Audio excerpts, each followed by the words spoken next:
Nicaragua, gente que no vende patria. Bienvenidos, bienvenidas a Sin Fronteras de hoy, 22 de agosto de 2022. Con Luis Enrique Guerrero y con Carlos José Hurtado cuando son las 6 de la mañana con 29 minutos. Sin Fronteras, la revista con William Griggs Vivado. En la primerísima 91.7 y 105.3 FM.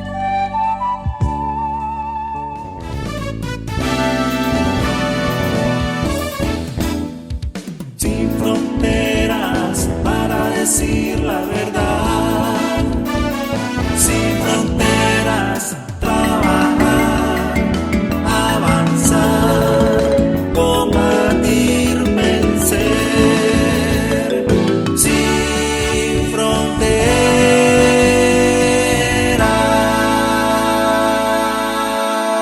6 de la mañana con 33 minutos. El pasado 17 de agosto, hoy estamos a 22, hace 5 días, falleció la compañera María Elena Martínez González, colega periodista, graduada de la UNAM Managua, que fue relacionista pública, divulgadora del Consejo de Estado y después trabajó en la Oficina de Divulgación de la Asamblea Nacional.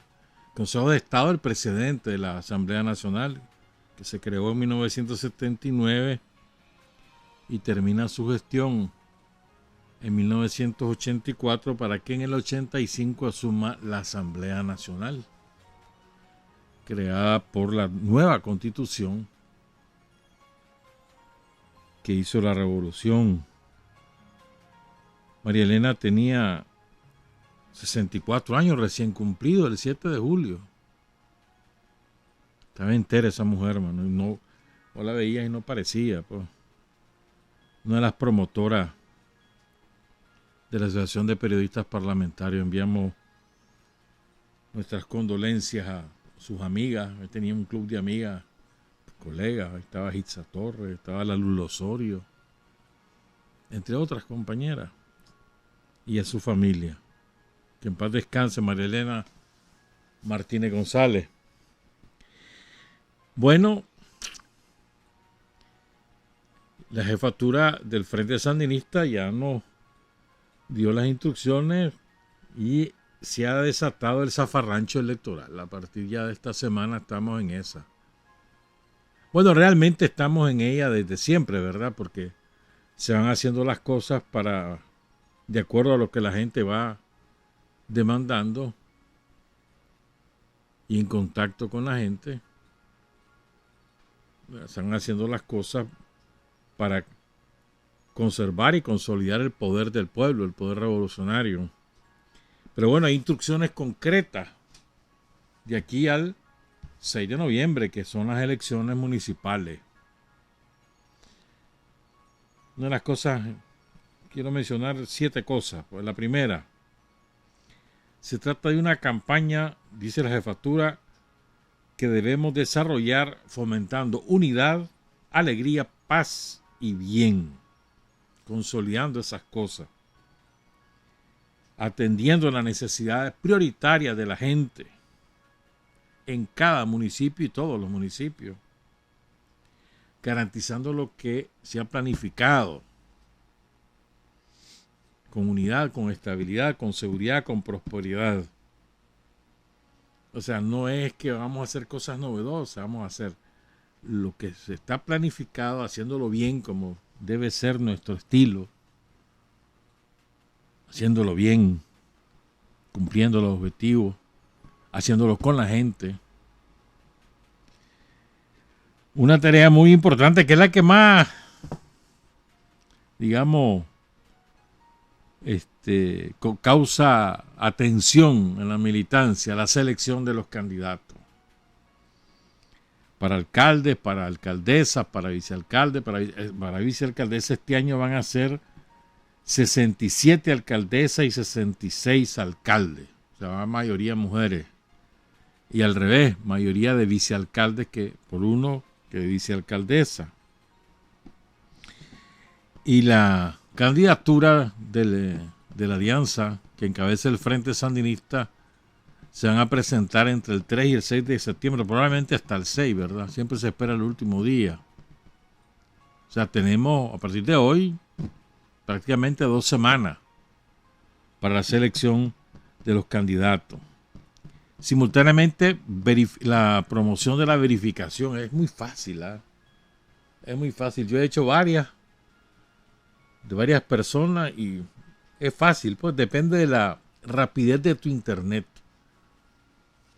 Generalmente en las noches o en las madrugadas es más rápido, porque a esa hora hay menos demanda sobre esa sección del Consejo Supremo Electoral, y porque además también el internet de los celulares tiene, en general, tiene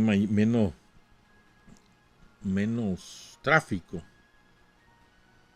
zonal, entonces te permite hacerlo más rápido. Pero depende de la velocidad que tengas en tu zona, del internet en tu zona, o la que tenés asignada a tu celular o a tu computadora, según, pues, si tenés wifi. A veces está mucha gente conectada al mismo tiempo y eso te debilita la señal y por lo tanto te demora más. Y cuando se demora a veces te sale error. Entonces hay que ser paciente y volverlo a hacer. Y a veces también nos equivocamos en una sola letra o en un solo número. Y entonces la fragamos.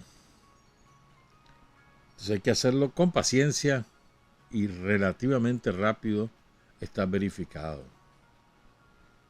Bueno, y hay que ayudarle a mucha gente que no conoce la página o que tiene dificultades para navegar en internet. Hay que ayudarle, hay un montón de gente que ayudarle para que se verifique todo el mundo, porque sepa dónde va a ir a votar. Es importante.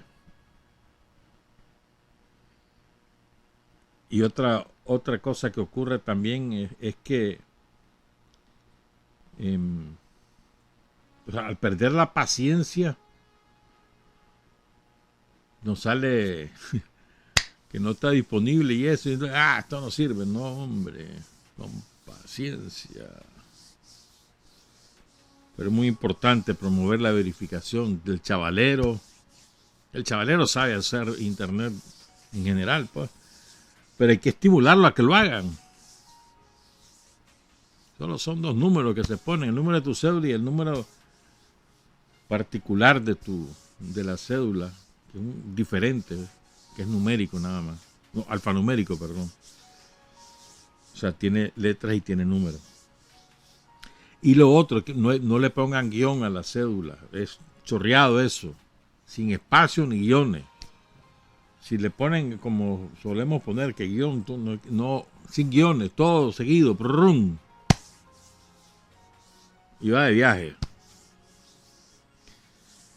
Otra tarea que nos orienta la jefatura es la promoción de la oferta municipal de este año para los próximos 5, es decir, 2023-2028.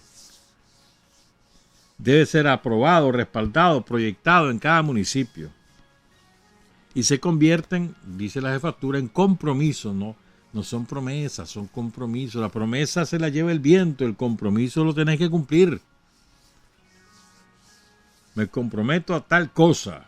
El Frente Sandinista se compromete a lo que sea, en tal cosa. Vamos a hacer este puente, vamos a reparar tantos parques, vamos a hacer tantas canchas, vamos a garantizar tantas becas, lo que sea, el compromiso, a partir de lo que la gente demanda y además aprueba.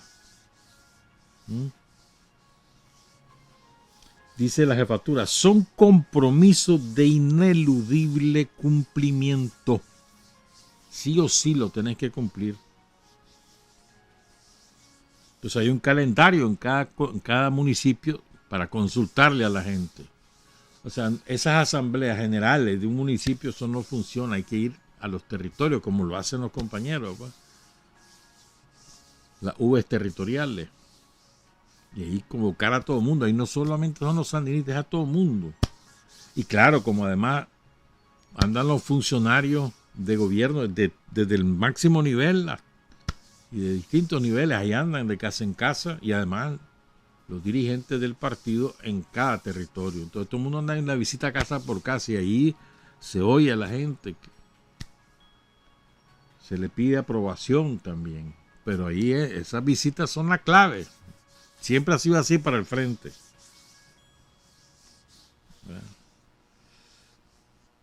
Entonces dice la jefatura, antes de las asambleas y después de las asambleas, realizamos el mayor número posible de visitas a la familia.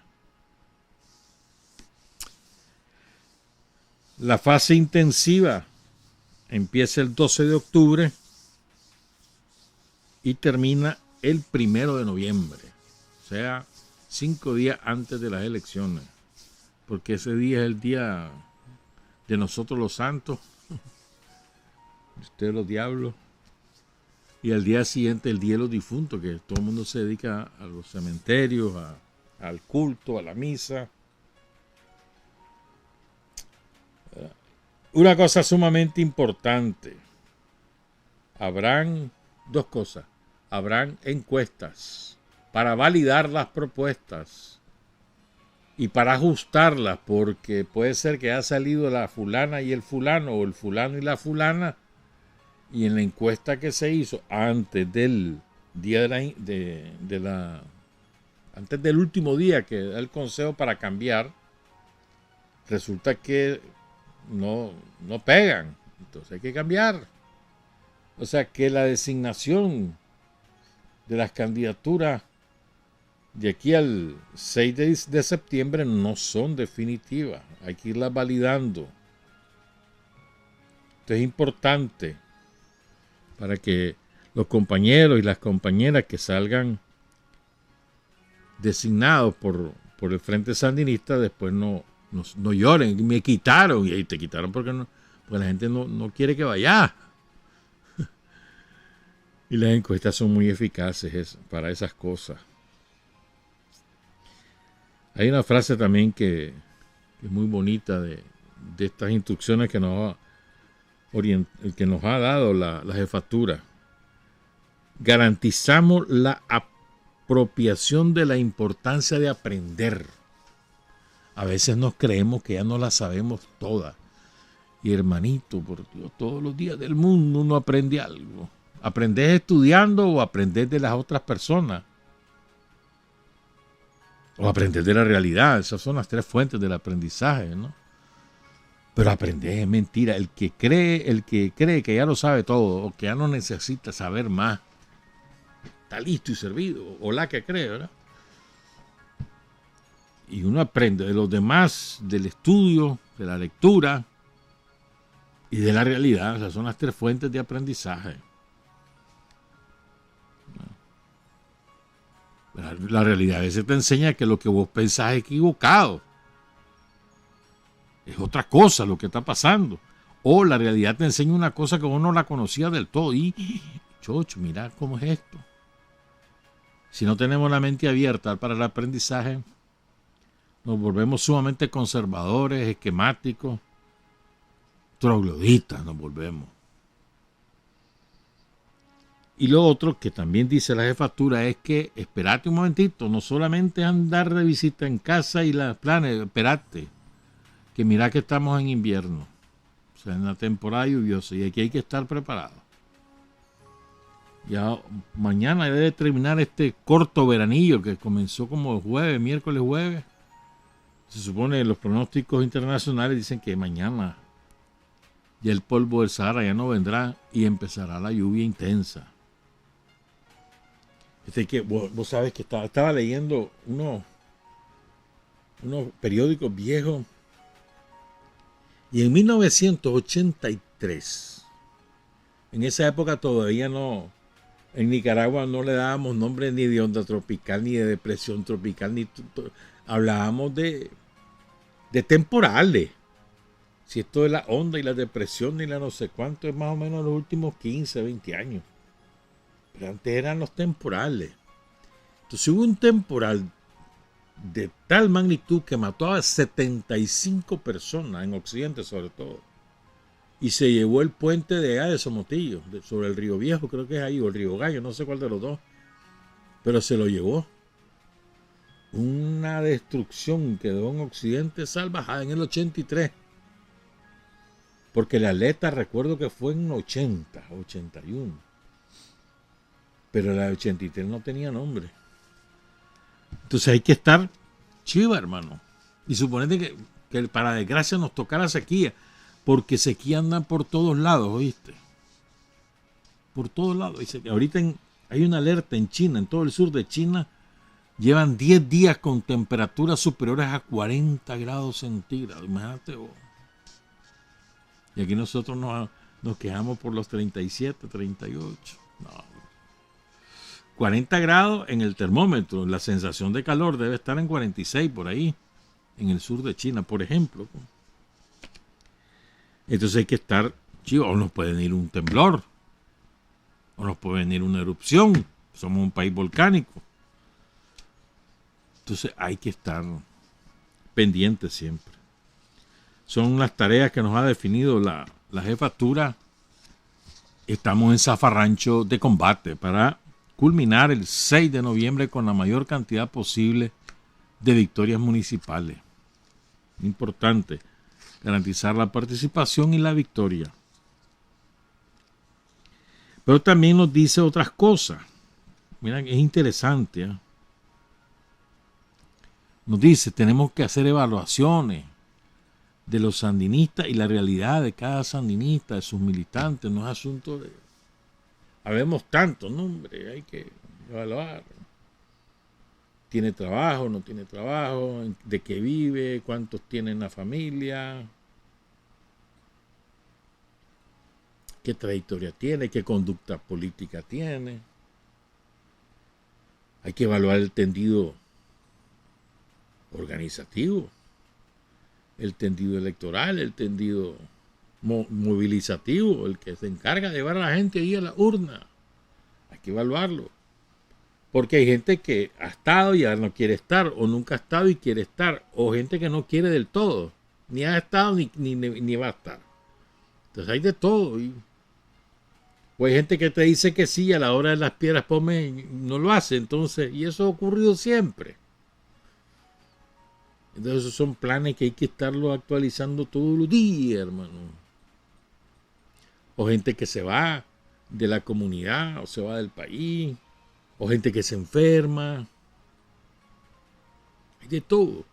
Entonces, una de las cosas que nos pide la jefatura es estar evaluando eso acá de manera permanente, además de la evaluación política, ¿no? En general. Y el programa de capacitación en general, ideológica, y la capacitación electoral. En la candidatura advierte la jefatura, hay que tomar en cuenta a los aliados, no solamente deben ir militantes, sino también aliados. Hay que hacer la elaboración y la presentación de los planes de desarrollo de cada municipio. O sea, ¿qué significa eso? En 5 años, ¿cómo va a terminar, por decir algo, el municipio de San Juan de Oriente? En 5 años. O el municipio de Comalapa. O el municipio de San Pedro del Norte. O el de Cárdenas. 5 años. A ver, en 5 años vamos a hacer esto, más esto, más esto. Al terminar en 5 años estamos en tal nivel. Vámonos.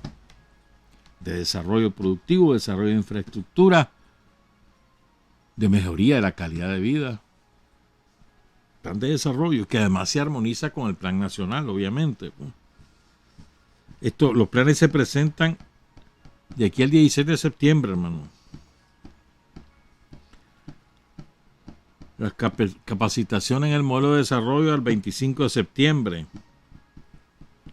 Las consultas con la gente sobre los candidatos al 10 de octubre. Y las visitas, hermano, hasta el hasta el día antes de las elecciones, hermano. Y al final nos dice la jefatura, encuestas y evaluaciones permanentes. Te vuelvo a repetir, el hecho que te designen de aquí al 6 de septiembre no significa que las tenés amarradas, porque si la gente le caíste mal por alguna cosa que hiciste y te desplomás en la encuesta, el frente te va a cambiar en el periodo que corresponde según el calendario del Consejo Supremo Electoral. Zafarrancho de combate, pues, para culminar el 6 de noviembre. Son las 6 de la mañana con 52 minutos. Hoy es 22 de agosto y es el aniversario del asalto al Palacio Nacional. Fíjate que ya lo hemos dicho en otras oportunidades que la operación Muerte al Somocismo Carlos Fonseca, que 25 compañeros integraban ese comando, ya la mayoría falleció, fíjate. Estaba contando, de los 25 han fallecido por lo menos 13. Creo que son más, pero yo conté 13. Es la mayoría. Increíble, ¿verdad? Ya, son 44 años. Gente, chavalos, ahí iban chavalos, y gente de mediana edad. Ahí había de todo, pa. Pero es bastante lo que los compañeros que han fallecido que integraron ese comando. Gente que cayó poco después en combate y gente que ha fallecido de distintas enfermedades a lo largo de los últimos años. Pero fíjate, el asalto al palacio tenía como propósito principal la liberación de los prisioneros políticos. Ese era su propósito principal. El frente siempre estuvo obsesionado con liberar a su gente. El que caía preso y era condenado por la guardia, por la vía que fuera, el frente se proponía siempre liberarlo. Y eso ocurrió en todas las épocas del frente. Siempre fue así. El otro propósito era el desatar el proceso insurreccional. Y por lo tanto, evidenciar que era posible derrotar a la dictadura. Eso era muy importante. O sea, decirle a la gente, mira, podemos derrocarla, vámonos. Algo que había sido muy exitoso en esos términos en el golpe del 27 de diciembre de 1974, que es el salto estratégico que da el frente es ese.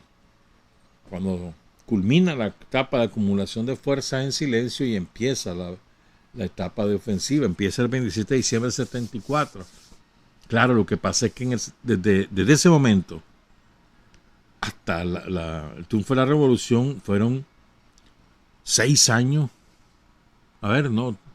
5 años horrorosos de represión en el campo sobre todo, pero fueron espantosos. La guardia empezó a matar a diestra y siniestra. De espanto fue eso. Como contábamos el viernes pasado, ¿no? Entonces hubo varios comunicados del comando y del frente, porque esto fue una operación decidida por la dirección del frente, no fue que se les ocurrió a los 25 compañeros, no, fue una decisión política.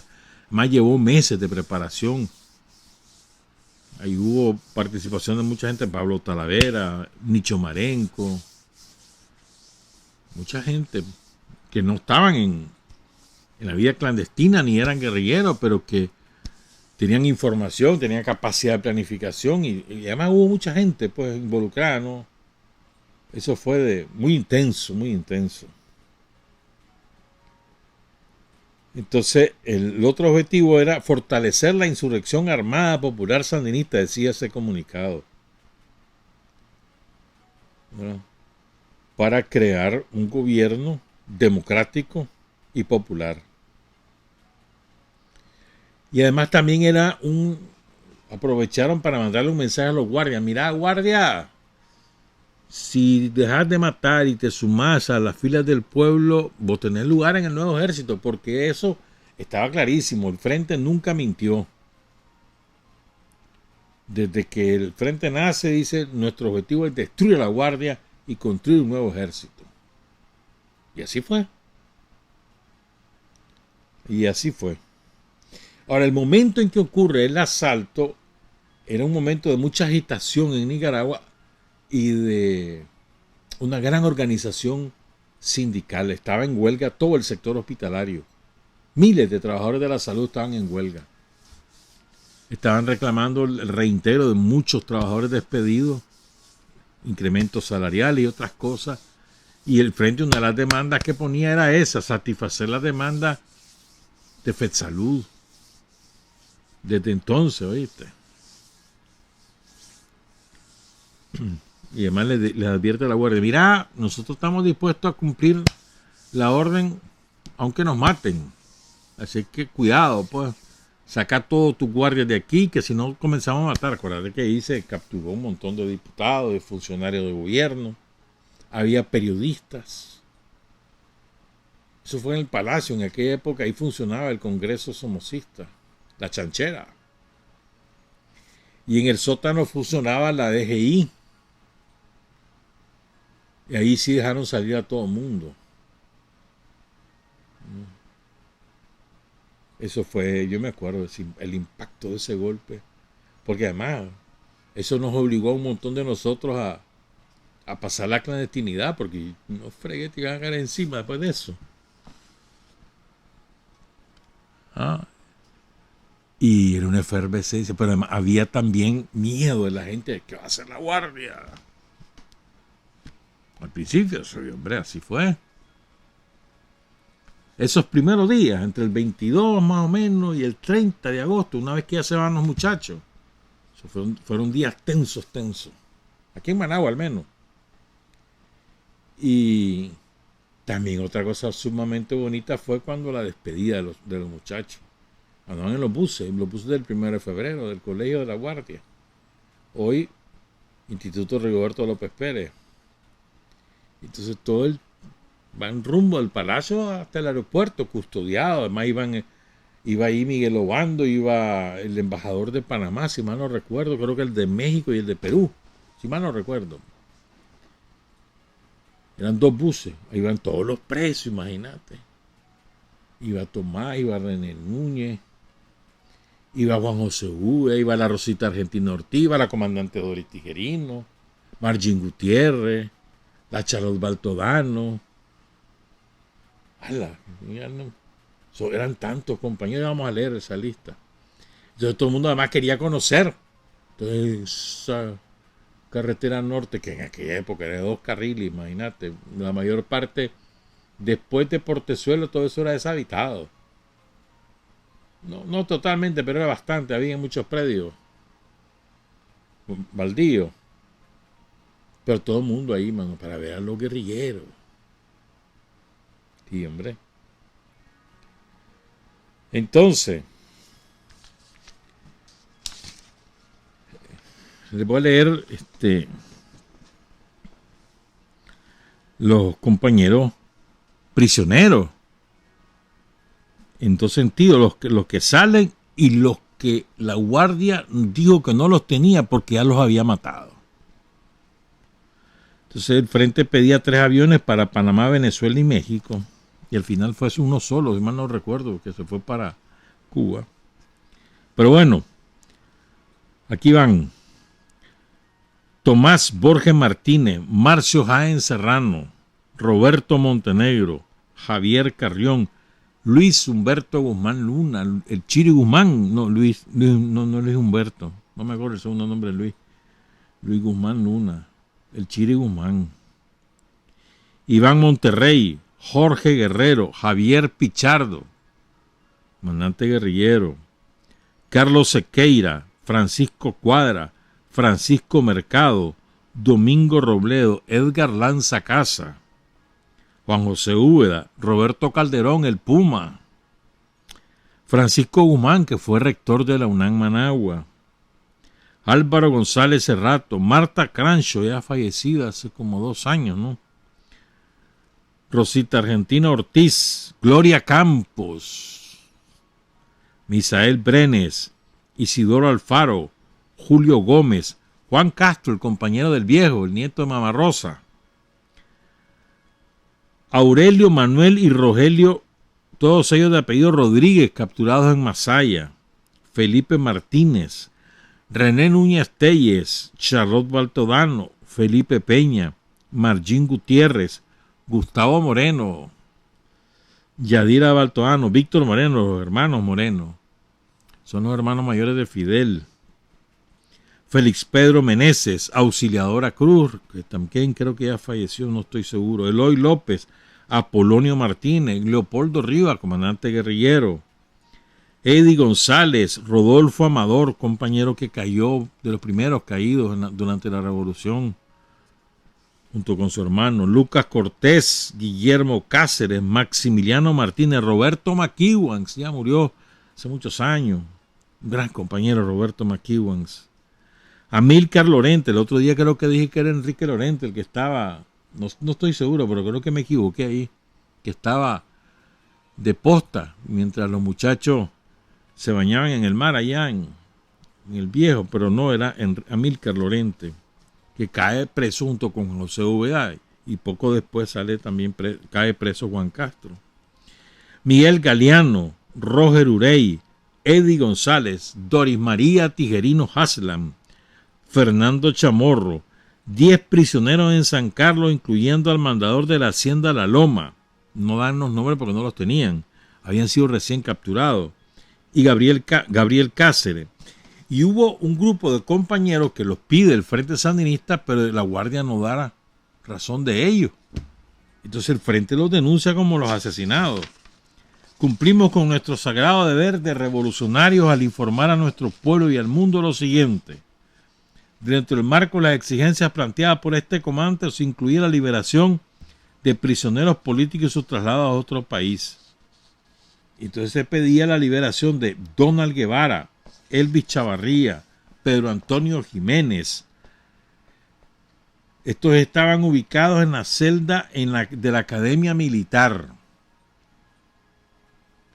Luego pedía los ubicados en la celda de la Fuerza Aérea, que eran Antonio Silva Rocha, Roger García Molina, Cándido Ruiz Talavera, Epifanio Cruz Torres, Catalino Guzmán, Gertrudis Molina, Alfredo Talavera, Donald Gaitán y Marcos Silva Molina.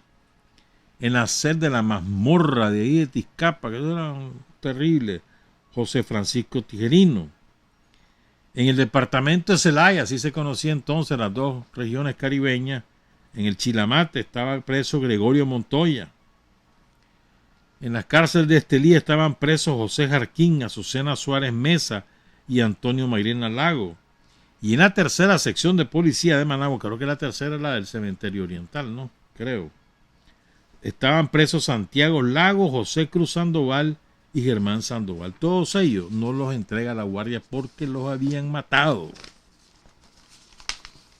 Y el Frente lo denuncia. ¿Por qué se sabía que estaban presos? Porque había una comisión de derechos humanos que lo había presentado esa lista y había confirmado que habían sido detenidos por la Guardia. Así es, mano. El comando acusa a la dictadura somocista por los crímenes cometidos y advierte que la justicia popular es irrevocable y sabrá castigar a su debido tiempo a los culpables. Y así fue, hermano. Y así fue. Espectacular fue ese golpe, hermano. Nos catapultó a nivel internacional. Todo el mundo conocía al Frente a partir de ese momento por el asalto al Palacio. Bueno. Y mañana es el aniversario del fin de la cruzada de alfabetización, de la gran cruzada. Una maravilla. Ahí tenemos un montón de fotos de brigadistas publicadas por ellos mismos. ¿No? Brigadistas, ahí le hemos ido recopilando, muchachos, porque siguen siendo muchachos, ¿no? Que se fueron a los 12, a los 13, a los 14, a los 15, a los 16 años. Con o sin permiso del Papa, de la mamá, o de la abuela, o del abuelo, y se fueron a alfabetizar. Una de las más grandes obras del pueblo de Nicaragua. Y otra vez, el pueblo lideró al pueblo al derrocar a la dictadura, y el pueblo le enseña a leer y escribir al pueblo. Y siempre es el pueblo el protagonista. Ahí no fue la dirección del Frente la que fue a alfabetizar, fue el pueblo. La dirección del Frente se ocupó de organizar a través de distintos instrumentos. Pero fue el pueblo el que alfabetizó, el gran protagonista. Como la campañas por la recolecta de algodón o la de café o la de caña de azúcar, que era la más terrible de todas, o la vigilancia revolucionaria, o las milicias populares, o los batallones de reserva. Era el pueblo organizándose, o el movimiento Innovadores, me acuerdo, siempre lo recuerdo. Pero esa cruzada fue de un enorme impacto emocional, moralizó al conjunto del pueblo de Nicaragua, todo el mundo se sentía contento. Nos dolió mucho la caída de tantos compañeros, casi 60 muchachas y muchachos fueron asesinados por el somocismo, los remanentes del somocismo que empezaban a organizarse, estimulados por Estados Unidos, sobre todo en el norte de Chinandega, en el norte de Jinotega, en el norte de Nueva Segovia, en el norte del Caribe, pero también había en otras zonas residuos del somocismo. Y eso fue muy doloroso. Asesinaron a varios compañeros cubanos. Cuba nos dio la mano, por supuesto, y envió maestras y maestros. Y hubo al menos 2 cubanos caídos, asesinados por la contra, por lo que nacía como contra, el somocismo. Y esa era muy doloroso. Y sembró de miedo en algunas zonas, lógico, ¿no? Cuando matan a Georgino Andrade, por ejemplo, ahí en el norte de Chinandega, eso fue el primero, y eso fue un piñazo, hermano. Pero después hubo varios momentos difíciles. Y a veces también los brigadistas no se comportaban bien, ¿verdad? Porque también pasó eso. Comenzaban a enamorar a las muchachas campesinas y se armaban los desbarajustes, porque la manera de pensar y de la cultura campesina es muy diferente a la cultura urbana, y entonces hubo chavalos que buscan bajarlo por mal portado. Hubo de todo, hermano, hubo de todo, como toda obra humana, ¿no? Pero fue hermosísimo. Y después siguió la alfabetización en lengua. Después se quedó la educación de adultos. Eso fue hasta que no frenó la guerra, hermano. No frenó la guerra impuesta por Estados Unidos. Estas son gestas que no podemos olvidar. Es que fue tan hermoso aquello. Solo el que lo vivió lo puede testimoniar. Y yo te aseguro que aunque ahora seas otro somocista más de la alfabetización, no podés hablar mal. Te lo aseguro. Aunque hoy seas un somocista. La alfabetización sigue siendo la obra del pueblo de Nicaragua de mayor respaldo nacional. Sigue siendo. Y yo creo que lo será eternamente. Incluso por encima del derrocamiento de la dictadura, porque ahí está el somocismo. Pero es que la cruzada fue una maravilla, hermano. Porque me acuerdo que se organizaron como ejército, el Ejército Popular de Alfabetización. Se convocó, me acuerdo, a ver a música, canciones dedicadas, y que se sacó un disco, hay un disco completo con canciones de la alfabetización. Entonces se organizó como ejército. Entonces era escuadra, el pelotón, el batallón, ¿no? Fue hermosísimo. Fíjate que otra cosa que también en la cruzada fue muy importante, la participación de las muchachas. Fue sumamente importante. Le abrió las puertas de par en par a la participación de la mujer. Si bien ya había tenido una notable participación en las insurrecciones, en la guerra contra Somoza, en la cruzada de alfabetización fue mucho mayor. Y luego en las milicias, ¿no? También hubo alfabetización en las ciudades. Entonces la gente mayor se organizaba en la ciudad. Por ejemplo, mi mamá, me acuerdo, alfabetizando. Mi mamá ya tenía, ¿qué? Como 50 años por ahí.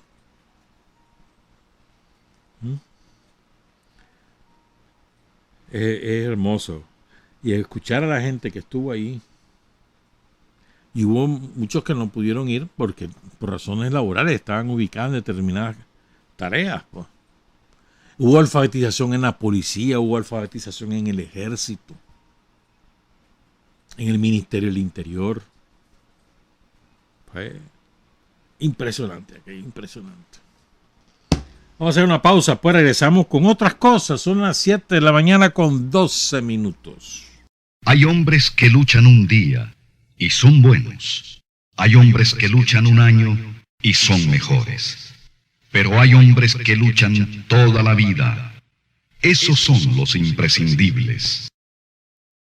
7 de la mañana con 15 minutos. Fíjate que he estado organizando, ¿cómo quieren llamarlo? Luis Armando Guzmán Luna, el Chiri Guzmán, ¿verdad? Me mandaron a regañar de Rina. Saludos, Rina y Zimbabue. La Rina y Zimbabue, sí, la Rina y Zimbabue, así es. Ya me regañaron. Luis Armando Guzmán Luna, el Chiri Guzmán. Entonces he estado organizando así, pero es que es muy difícil, es complejo. Pero bueno, algo hice. No creo que nos dé tiempo ahora porque queremos hablar del jícaro. Y queremos hablar de los héroes de la preparatoria de León. Un trabajo que nos ha suministrado el compañero Lenín Fischer, el doctor Lenín Fischer. Pero antes de eso, entonces, por lo menos empezar. Entonces, hemos ido organizando una cronología básica, digamos, de los, ¿cómo te dijera yo?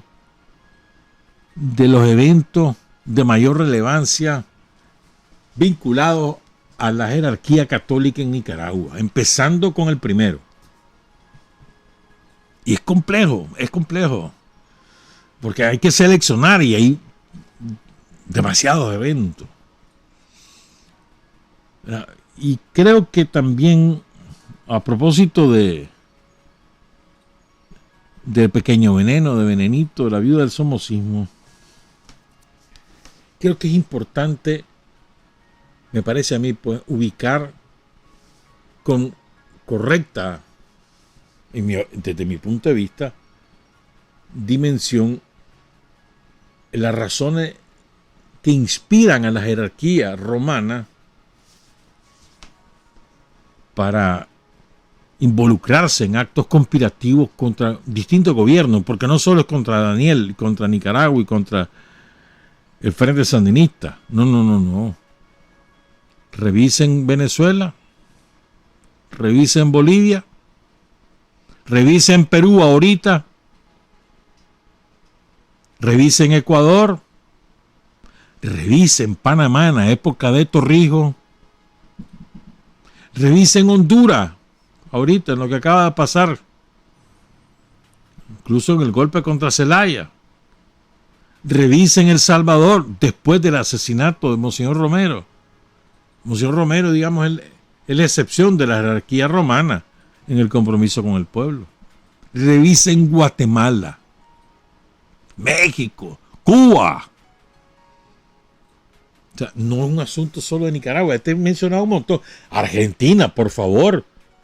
Obispos involucrados en la desaparición de bebés y en el asesinato de muchachos y muchachas argentinas en la época de la dictadura militar. Incluso hay quienes dicen que Bergoglio, el Papa Francisco, también por lo menos guardó silencio. ¿Me entendés?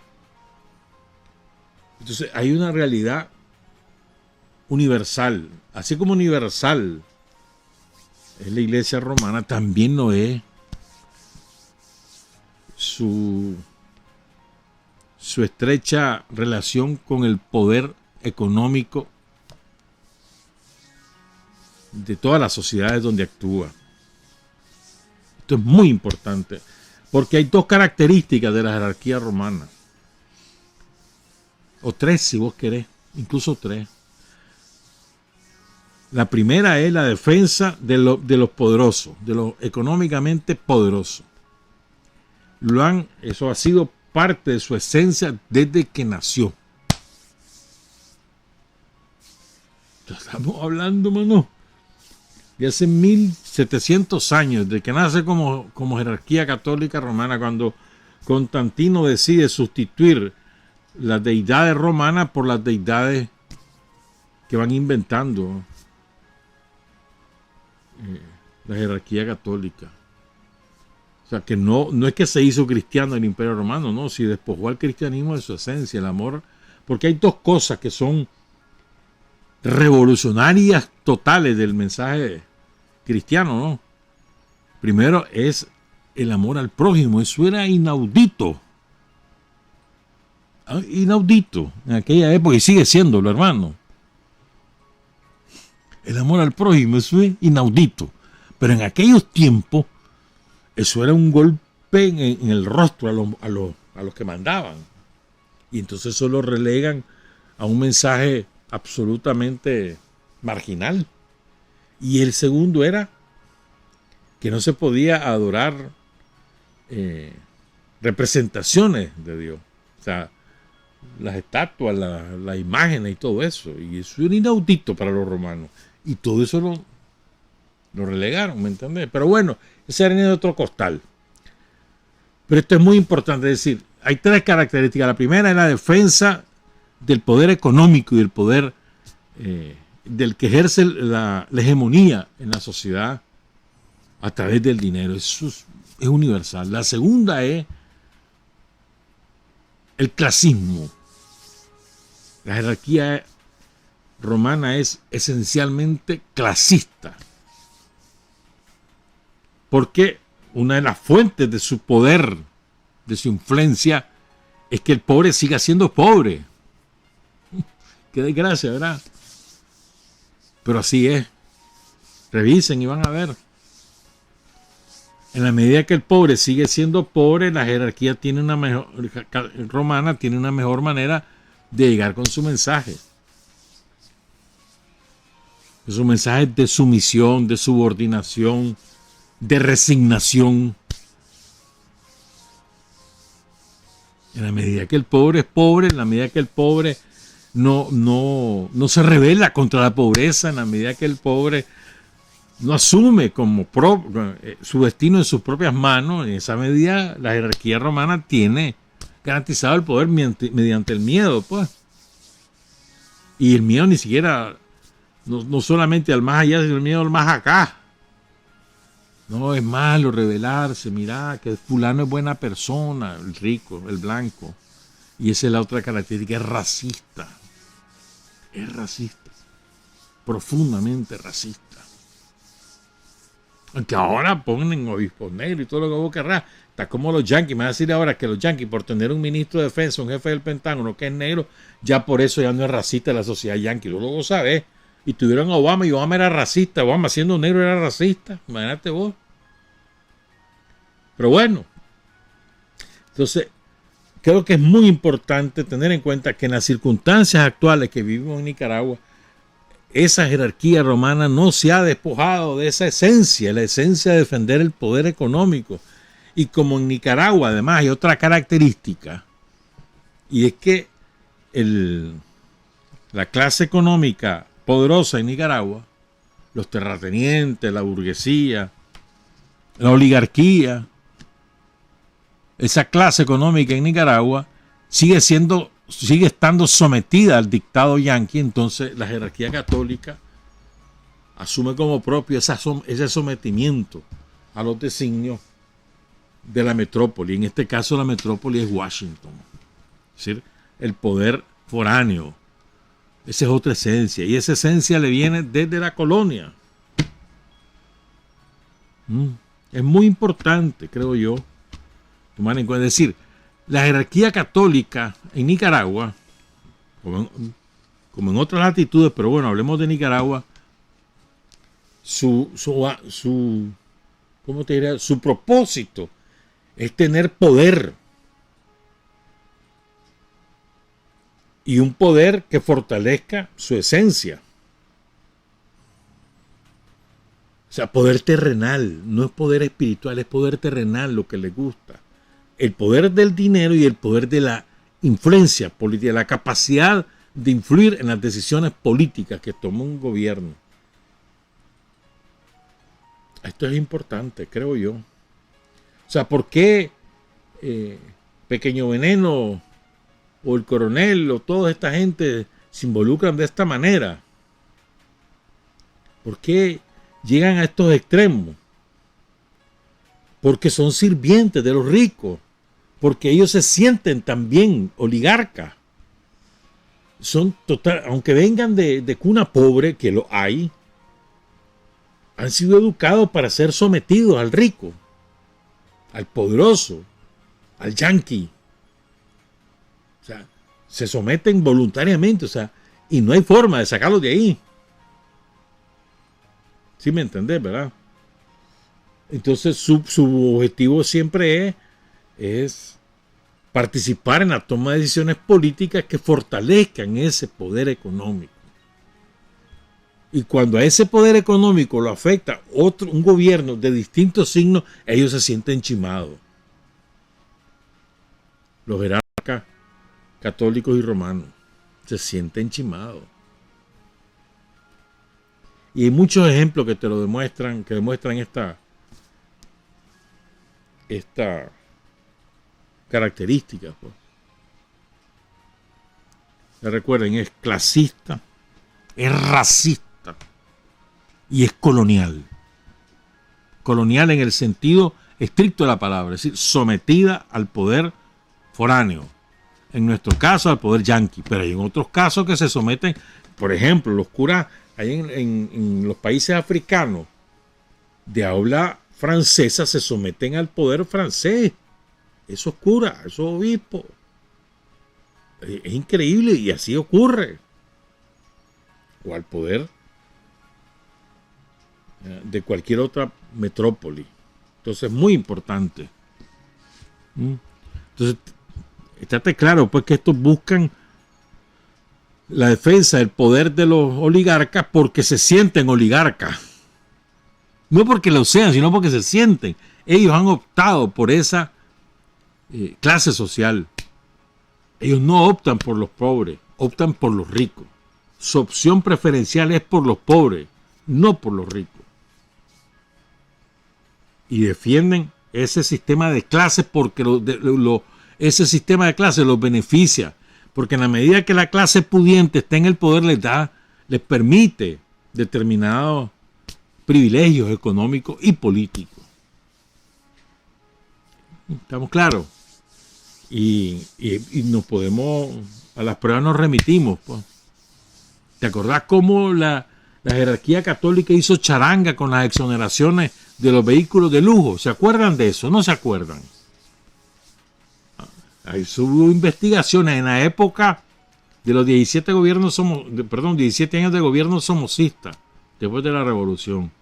Aquí se documentó todos los vehículos de lujo que importaban los obispos sin pagar impuestos y que además se los regalaban en su propio momento Toño Lacayo o Alemán o Bolaño. Y vivían, hermano, en la opulencia. Entonces, pues, claro, ellos quieren eso. La opulencia. Además, ser invitados a los banquetes y después que los manden de vacaciones a no sé dónde. ¿Me entendés? Yo me acuerdo bien de todo eso, ¿verdad? No es jugando, hermano, no es jugando las chanchadas que han hecho. Fíjate que comencemos a dar algunas pinceladas para que después nos dediquemos al jícaro y a la prepa. Algunas pinceladas, nada más. Vamos a dar algunas de la época colonial. Estuvimos hablando de esto con el compañero Marcio Vargas Arana.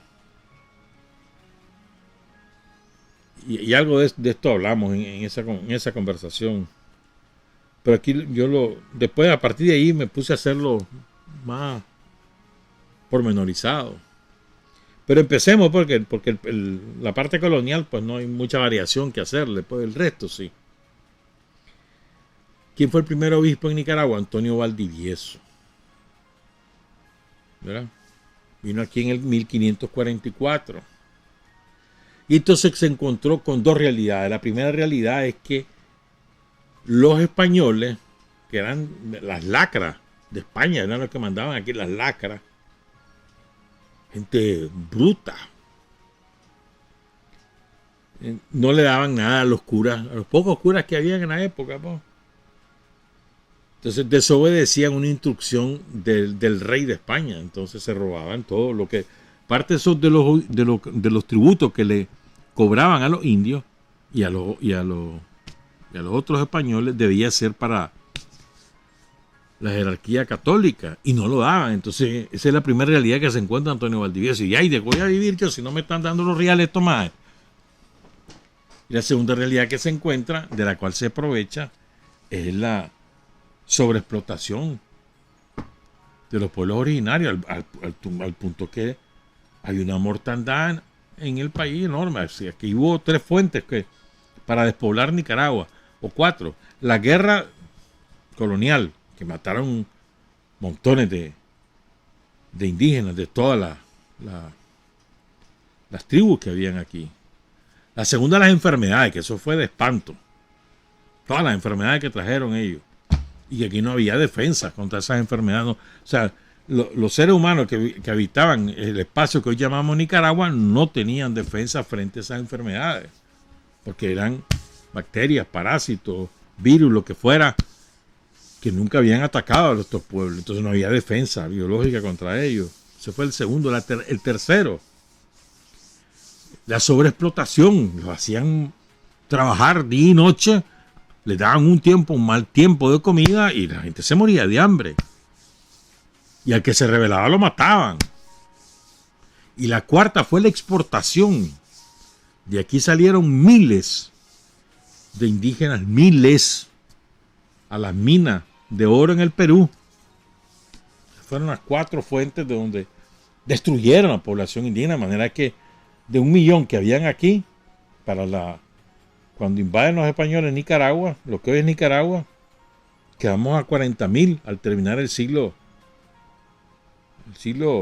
XVI. 40.000. Antes de terminar el siglo.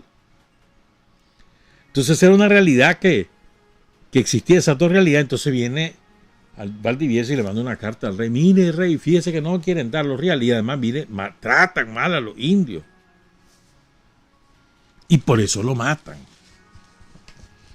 Porque estaba queriendo que compartieran la riqueza y porque además los acusó con el rey y lo matan. 6 años estuvo. En 1550 ya lo habían asesinado. Los famosos terratenientes Contreras. Después estuvo aquí Andrés de las Navas y Quevedo, era mercedario. Este hombre también se oponía, o sea, este sí denunciaba con mayor fuerza el maltrato a los pueblos originarios. Y por eso lo sacaron, lo mandaron para Guatemala, lo pateaban para arriba. Guatemala, que era lo peorcito, además. Allá murió. Después vino un obispo, probablemente el más astuto y el obispo más político y más sin escrúpulos de todos de los obispos que han pasado en Nicaragua. Este hombre fue de verdad maquiavélico. Se llamó Nicolás García Pérez. Entonces este tipo, mira, astuto. Había un movimiento muy fuerte en León contra el poder colonial, contra los impuestos que eran altísimos, contra la falta de inversiones, contra el despotismo con el que actuaban las autoridades puestas por el rey, contra la marginación del poder político de todos los que no eran españoles de origen o hijos de españoles de primera generación. Había un sentimiento muy fuerte contra el rey de español, muy fuerte en León, que era la principal ciudad del país. Después estaba Granada, pero es que Granada había sido quemada muchas veces, saqueada y demás.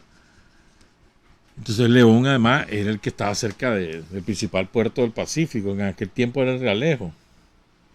El caso es que entonces esa inconformidad que era manifiesta, y además había gente que viajaba con frecuencia hacia el norte, había esa misma inconformidad en San Salvador, en Guatemala, ya estaba la Revolución Mexicana de la independencia, ya había comenzado, pues. Entonces todo esto influye y hay un movimiento para separarse del rey. Entonces este obispo no fue pendejo, mano. Cuando vio aquello dice, no, mira, yo me voy a poner a la cabeza de ellos para que no pase nada. Les voy a hacer creer de que yo estoy con ellos, pero la verdad no es que estoy con ellos. No voy a enderezar esto para fortalecer al rey. Y así lo hizo. O sea, maquiavélico, y se puso al frente. Estamos hablando de 1811. Y él era el presidente de la Junta Provisional ahí, que supuestamente iba a propiciar la independencia, pero lo que hace él con mucha astucia es reforma, lo que hay que reformar para calmar las pasiones, sobre todo la parte de los impuestos, administra mejor la justicia, pero se mantiene monárquico. O sea, para mantener el poder monárquico de Nicaragua, él se pone al frente de la que supuestamente era de lo que supuestamente era el movimiento de independencia. O sea, astuto al máximo. De manera que cuando empiece el movimiento en Guatemala y El Salvador por la independencia, el tipo dice que él no va con eso. Por eso es que los que están promoviendo la independencia de Centroamérica en 1821 se dirigen a los de Granada, porque el de León está al frente, este fraile, Nicolás García Jerez, que no quiere traicionar a su rey, era profundamente monárquico. Ya para entonces ya había terminado la Constitución de Cádiz y todas esas cosas, pero eso es otra línea, otro costal. ¿Me entendés? Pero por eso es que León queda marginado, pierde la capital. Ya después, ya cuando se incorpora, ya que el movimiento ya es Centroamérica como tal, ¿verdad? Y eso que habían curas que estaban, el primer cura indígena que estaba promoviendo la independencia, que se llamó, ya ni me acuerdo cómo se llama, el primer cura indígena que tuvo Nicaragua, Tomás Ruiz, que además era doctor, indio puro. Ese era uno de los promotores de la independencia, contra el poder del obispo. En contra de la voluntad del obispo, Tomás Ruiz promovió la independencia. Y habían otros, como José Antonio Moñino,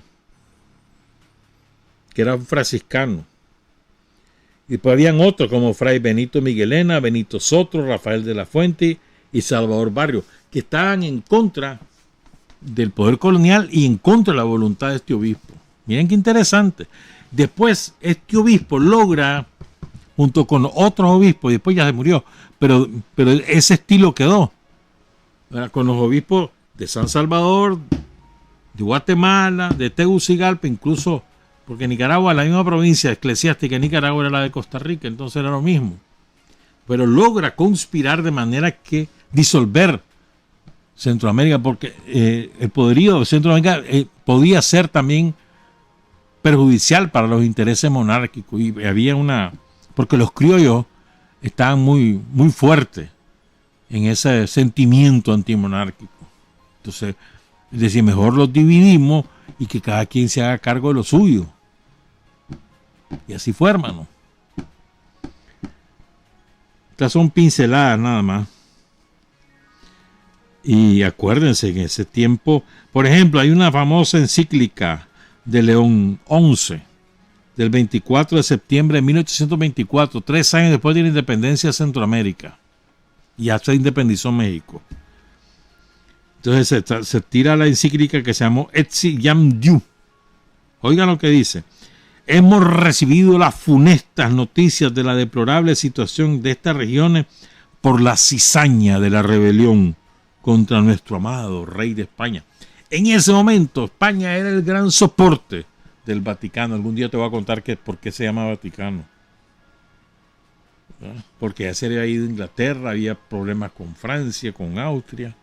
España era el gran baluarte del Vaticano, entonces defendían al tal Felipe Manuel. Porque ahí venían los reales.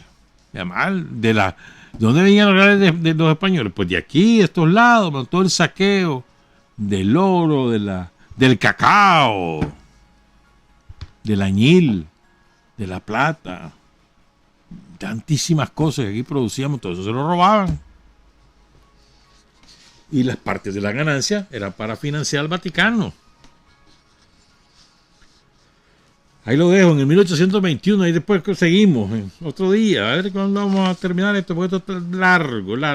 Esto es para demostrar, hermano, que de la connivencia, o sea, vos no podés entender el poder de los terratenientes sin la jerarquía romana, no lo podés entender. No podés entender el poder de la oligarquía nicaragüense sin la jerarquía romana de por medio. No podés entender el poder de la burguesía nicaragüense sin la jerarquía romana. Sí, indisoluble, porque el uno aprieta lo ideológico y el otro aprieta lo económico. Y eso está unido, es indisoluble, es un matrimonio, son siamés, que además tienen su origen en el Imperio Romano. Y eso no ha cambiado en 2000 años, no ha cambiado. Ya en la próxima comenzamos con Vigil. Son las 7:41, quiero hablar de otras cosas ahora. Vos sabés que con Walker también había un cura católico, o ametrallador en mano, ¿viste? Que vino allá de Nueva York. Hablamos otro día de eso. Bueno, me estaba acordando también, más importante el alma que el cuerpo. No se me olvide eso a mí, mano. Pero bueno, vamos a hablar un poquito del Jícaro.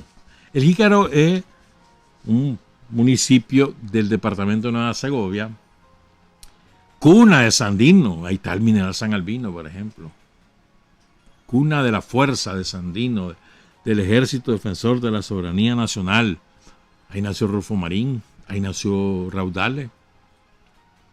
Esa es tierra de Sandino, de la ruta de Sandino, ahí es. Entonces el Jícaro ha dado, yo no sé si millares, pero sí creo que centenares de héroes en la lucha del pueblo de Nicaragua por su libertad y por su progreso. Es impresionante.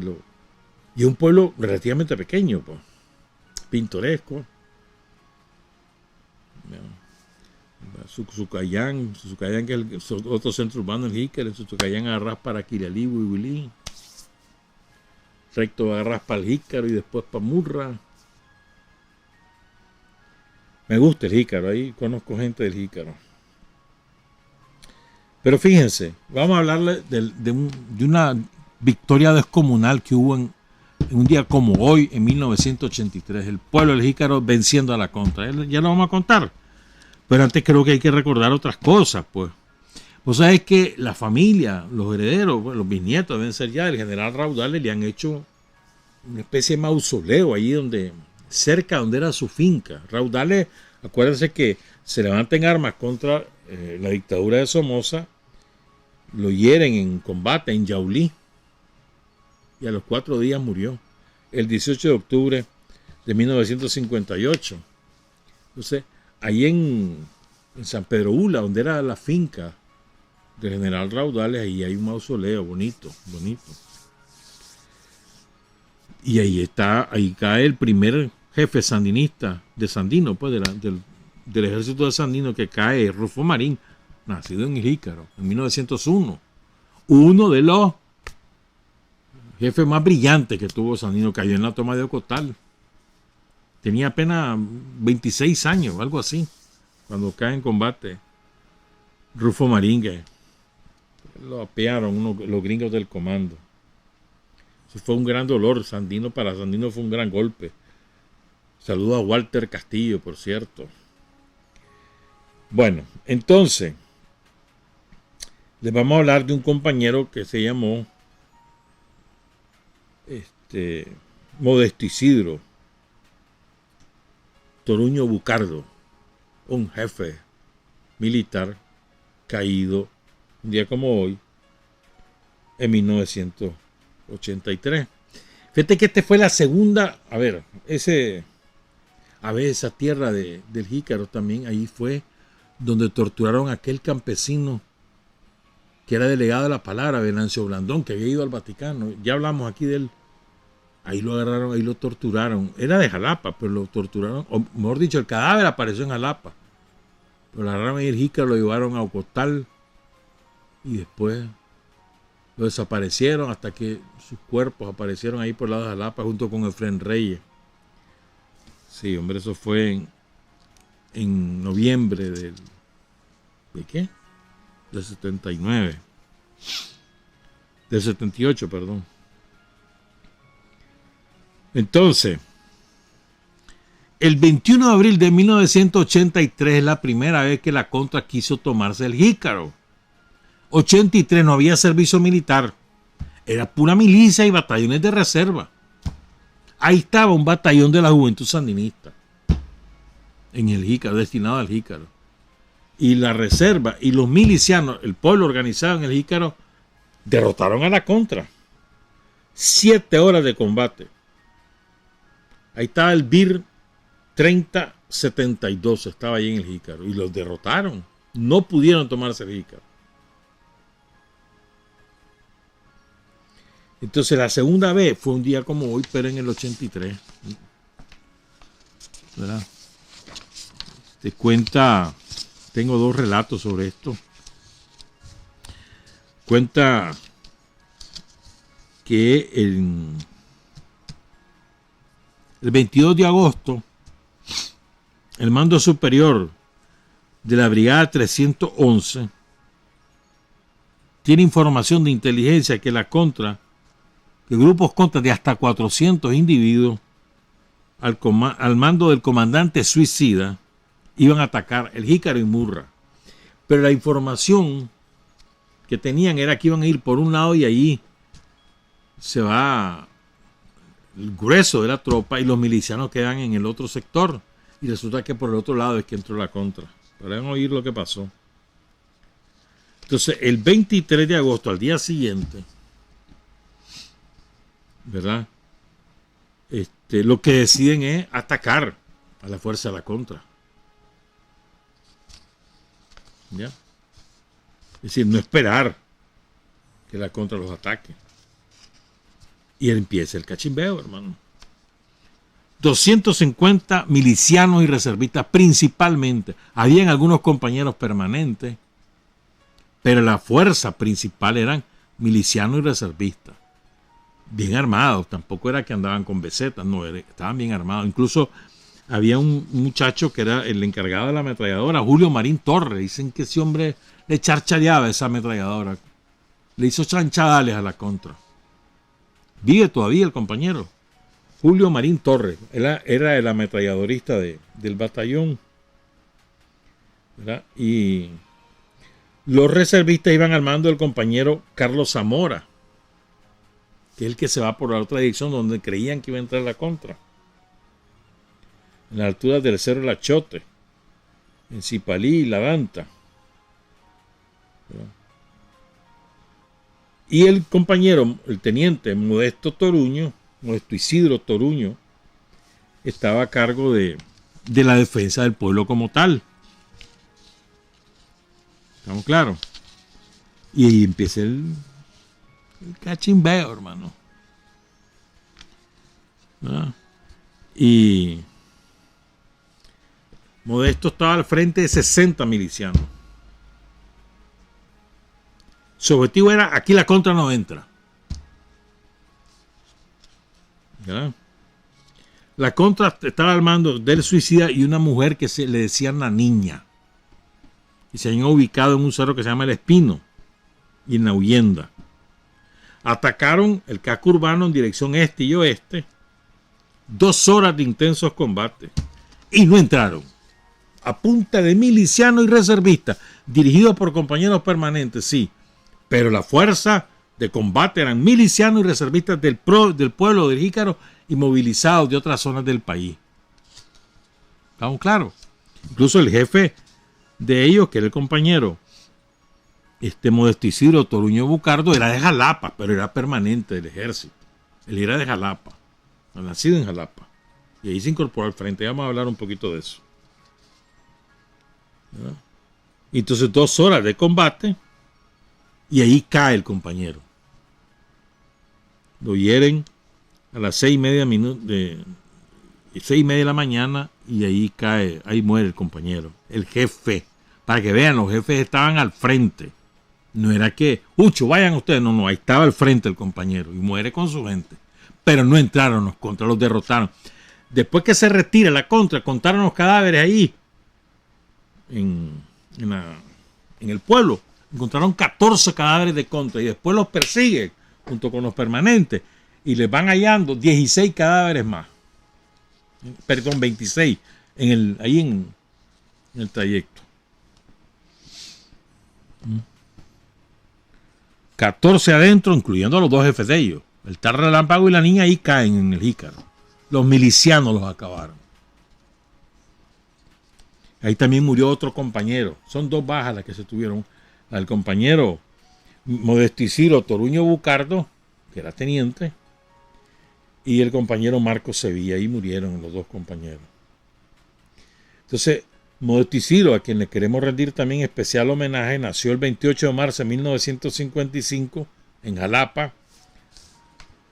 Era hijo de Modesticiro Toruño, o sea, él llevaba el nombre de su papá completo, y de María Ignacia Bucardo de Toruño, conocida como Nachita, que eran muy queridos en Jalapa. Tuvieron un arrastre, chavalos. Solo tengo unos cuantos de sus nombres, porque creo que eran 12 los hermanos. Y tengo los nombres de Armando, Roger, Reina, Serafín, que era capitán del Mint, Ezequiel y Azucena Toruño Bucardo, pero entiendo que fueron 12 hermanos.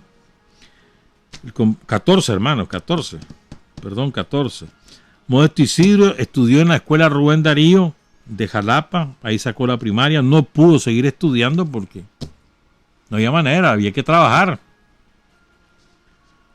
Tuvo que irse al campo a ayudar a mantener a semejante familión que era, ¿no? Se metió al frente en el 77 en células clandestinas. Su jefe era nada más y nada menos que Prudencio Serrano, Ramón Prudencio Serrano, y Violeta Jiménez. También era parte de los grupos cristianos porque su papá y su mamá eran muy católicos, muy católicos.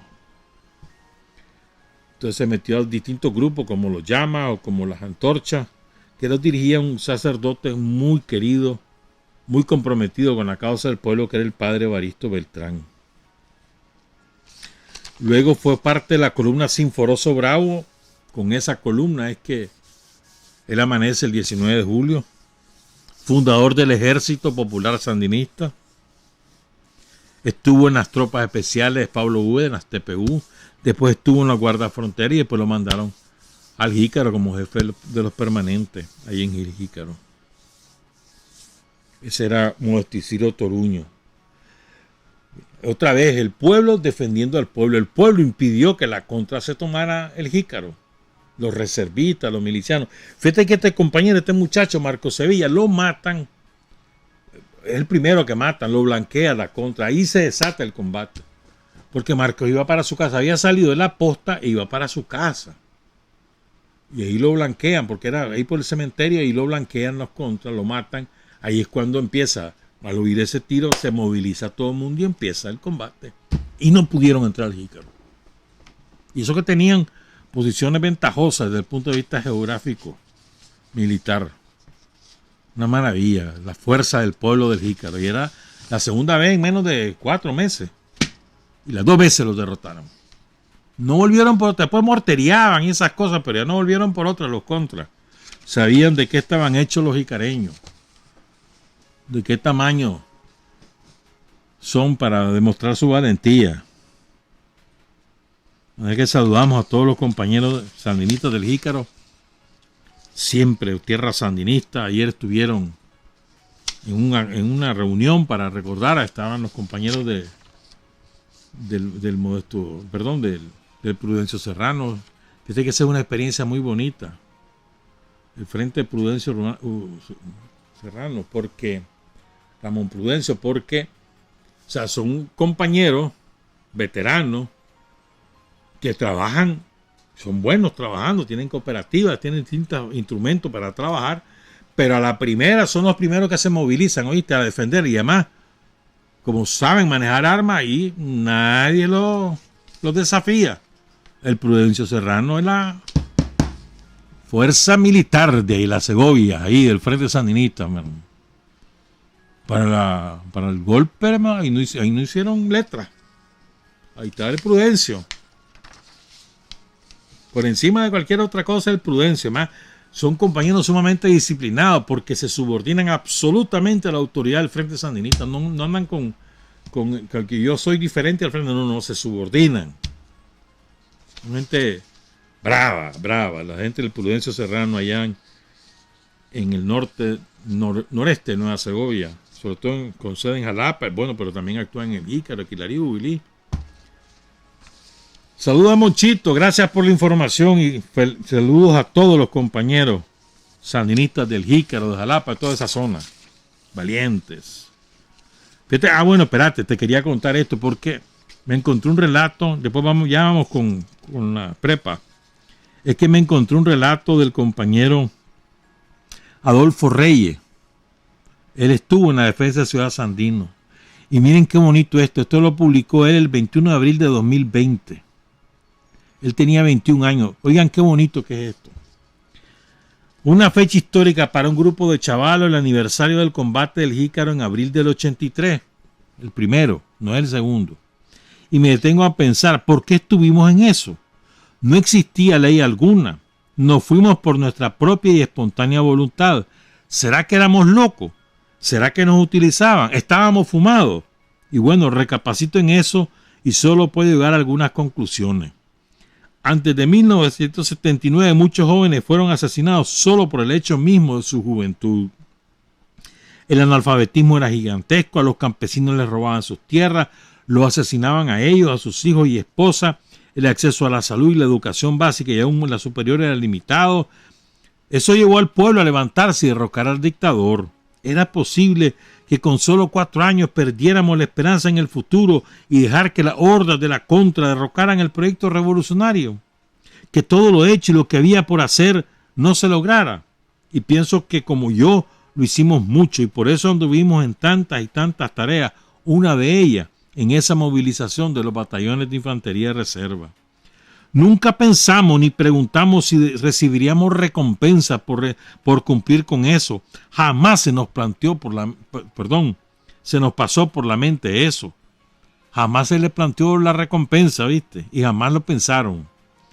Lo hicimos por nuestra voluntad y convicción, únicamente por eso, y así entregaron la vida muchos de nuestros compañeros, y a nosotros nos toca el compromiso de continuar su legado. Y si algo estoy más que claro es que su legado fue bajo la bandera roja y negra, que ninguno de ellos luchó por una bandera desteñida, que la bandera que cubrió sus féretros fueron la azul y blanca y la roja y negra, y que muchos seguimos firmes a los ideales de nuestros héroes, que son los mismos de siempre, los mismos nuestros, patria libre o morir. Testimonio de Adolfo Reyes, uno de los reservistas que defendió el Jícaro en el ataque del 21 de abril de 2020, cuando él tenía 21 años. Esto es verídico. Eso era voluntario, hermano. Los milicianos, los reservistas, era voluntario. Y nadie andaba pensando en recompensa. Ese Jícaro ha dado montones de héroes. Te voy a decir algunos nombres. José Ramón Gutiérrez, caído en Murra, el 28 de febrero de 1980. Ese mismo día cae en el propio Jícaro Jairo Josué González. El 2 de marzo de 1983 cae Celso Torres Benavides en la comunidad Sabana Larga, de ahí del Jícaro. 12 de marzo del 84 cae en Quilalí Juan Pablo Herrera Dávila, nacido en el Jícaro. Y también cae en Sabana Larga Avelino Navarro Cárcamo, nacido en el Jícaro. El 13 de marzo del 84 cae Gregorio Rodríguez Pastrana en el Jobo, en San Ramón, nacido en el Jícaro. El 10 de marzo del 85, Leonel Antonio Flores Castillo cae en el Carbonal, en el departamento de Madrid, nacido en el Jícaro. Y así te puedo seguir mencionando, compañeras y compañeros. Honor y gloria a nuestros héroes y mártires. El color de la sangre no se olvida, hermano. El doctor Lenín Fischer, 759, hermano, pero ni modo. El doctor Lenín Fischer publicó un libro en 2011 donde incluye un relato sobre los chavalos de la prepa que cayeron, de la prepa de León que cayeron en la guerra contra los yanquis en los 80. Recordemos algunos antecedentes de la mano del doctor Fischer. La prepa fue fundada en el 80, en León, en la UNAM, ¿verdad? Como una secundaria acelerada, y su primer decano fue el Che Reyes, que es historiador y periodista, José Reyes Monterrey. Se conocía como la Facultad de Obreros y Campesinos. La secundaria acelerada. En el 83-84 la UNAM se parte en dos, la UNAM León y la UNAM Managua, y hay dos prepas, la prepa de León y la prepa de Managua. En la prepa de León estudiaban los de Occidente, los del norte segoviano, ¿verdad? Es decir, Madrid, Nueva Segovia y Estelí, los de Matagalpa y Jinotega, la región 6, y los del Caribe Norte. Y en Managua estudiaba el resto. Es decir, la región 3, que no solo era la ciudad de Managua, sino todo el departamento de Managua, la región 4, Carazo, Masaya, Granada y Rivas, la región 5, que era Huaco y Chontales, y el Caribe Sur, bueno, Río San Juan y el Caribe Sur, que en aquel tiempo se le conocía como Celaya Sur. Esos estudiaban en Managua. Y cuando venían a Managua venían beca completa, hermano. Beca completa era alojamiento, comida y hasta reales para tu gasto. Y los chavalos que venían eran campesinos, obreros, trabajadores, gente que no había podido seguir estudiando porque el somocismo no lo permitía. Venían aquí a Managua o iban a León a terminar sus estudios. Y además tenían garantizada que si querían seguir estudiando en la universidad, tenían garantizado el cupo sin necesidad de examen de admisión. En 3 años salían bachilleres y luego a estudiar una carrera profesional si querían. Entonces, la prepa, tanto en León como en... bueno, una cosa que resalta Lenin Fischer es que habían programas académicos condensados impartidos por excelentes y dedicados profesores. Y es verdad. ¿Verdad? Entonces ahí salieron montones de chavalos de ahí. Montones. Que hoy ahí están. Son profesionales. Algunos de ellos se avergüenzan, pero la mayoría están muy orgullosos. Muy orgullosos. Con la derrota del Frente en el 90, pues eso fue un gran golpe también para las universidades, y al final el proyecto se cerró en los años 2000. En esa década lo cerraron la prepa. Pues ahora ya no es necesario porque tenemos la secundaria a distancia en cada pueblo, hermano. Por ejemplo, pues, entre otros programas. Entonces, de la prepa salieron montones de batallones de reserva, de León y de Managua. O iban a cortar café a Madrid, a Estelí, a Matagalpa, a Jinotega. O iban a cortar algodón ahí mismo en León, en aquella época. O Chirandega. Y ahí si el algodón venía, ya casi topaba con Matiares. Hasta que desapareció en el 81. Una cosa terrible fue eso. Pero bueno. De ahí salieron montones de cuadros de la Juventud Sanista y del Frente. De ahí, de la prepa. Y de la prepa Managua también, porque después empieza la de Managua, ¿no? Pero la de León, muy nutrida. Más, muchísimos de los chavalos se fueron voluntariamente al servicio. Muchísimos se sumaron a la reserva. Y una vez en el servicio militar que se fueron voluntariamente, pues a los BLI, ¿no? O a distintas unidades del Ejército Popular Sandinista. Son alrededor de 30 los muchachos de la prepa que caen en la guerra contra los yanquis en los años 80. El doctor Fischer solo tiene 27 nombres completos. Hay 3 nombres que tiene que no están completos. Tal vez alguien se acuerda. Álvaro Sandoval Baltodano, el Búho. Jorge Luis Urbina Gallegos, de los que hablábamos creo que el viernes o el miércoles pasado. José Adán Centeno. Mauricio Mairena Catín, el Chino Mairena. Apolonio Romero. Teodoro Reyes Moreno. Carlos Caballero. Edi Alberto Altamirano. Carlos Reyes Olivera. Ezequiel Francisco Mendoza Rizo. Gilberto Sánchez. José de la Cruz Huete. José Esteban Talavera. Mario Merlo. Mélida Hernández. Noel Hernández, Candelario Vallejos, Ramón López, Ricardo López, Henry Zamora y los 3 compañeros que no tienen completo el nombre. Luis Enrique, que no se acuerda Lenin sus apellidos. Marco, que tampoco se acuerda sus apellidos. Y alguien que tenía el apellido Blanco, pero que el doctor Fischer no recuerda su nombre. Una cosa importante, en esos batallones de la producción y en los batallones de reserva, iban también mujeres, no era solo de varones. Sobre todo en los cortos de café, y además eran mejores las mujeres, rindiendo que los varones. De las chavalas de la prepa, que ahí iban, se movilizaban. La prepa fue muy importante, esa es una historia bonita. Honor y gloria a los héroes de la prepa León. Alguna vez podremos tener la lista de la prepa de Managua, de los héroes de la prepa de Managua. A 8:05 nos vamos. Trabajar, avanzar, combatir, vencer, patria y libertad. Revolución es sentido del momento histórico. Es cambiar todo lo que debe ser cambiado. Es igualdad y libertad plenas. Es ser tratado y tratar a los demás como seres humanos. Es emanciparnos por nosotros mismos y con nuestros propios esfuerzos.